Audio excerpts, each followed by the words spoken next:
تو درود شریف کی حقیقت جو پوچھی ہے وہ میں عرض کر دوں. یہ درود شریف کیا ہے؟ ایک دعا ہے.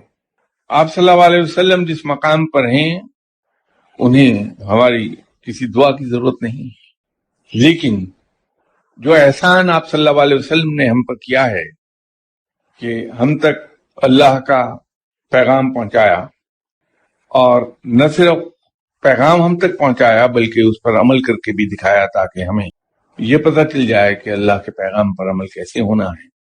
اور اس ضمن میں آپ صلی اللہ علیہ وسلم نے ایک سخت زندگی گزاری. یہ احسان ہے ہم پر آپ صلی اللہ علیہ وسلم کا بہت بڑا، اور اس احسان کا اظہار ہم درود شریف پڑھ کر کرتے ہیں. اس کی حقیقت دراصل یہ ہے، احسان مندی کا اجر بہت ہے، اور احسان ناشناسی کرنے والے کو رسوائی ملتی. سمجھ سو کہ اللہ نے ایک بات کی کہ جو شخص میرے بندوں کا شکر گزار نہیں ہوتا وہ میرا بھی شکر گزار نہیں ہو سکتا. تو اگر کوئی شخص ہمارے ساتھ نیکی کرتا ہے تو ہمیں اس کا شکر گزار ہونا چاہیے.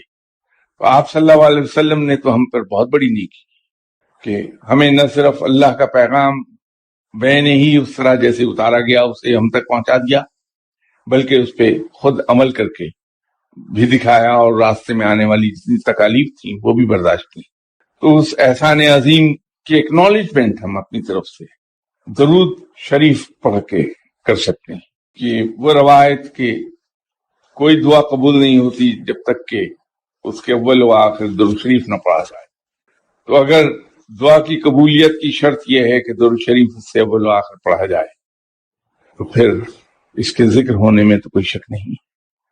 اور ویسے بھی جب ہم ذکر کے طور پر درود شریف کو پڑھتے ہیں، صرف ایک جذبہ اور پیدا کرنا ہوتا ہے ہمیں دل میں کہ یہ اظہار تشکر ہے آپ صلی اللہ علیہ وسلم کی خدمت اقدس میں.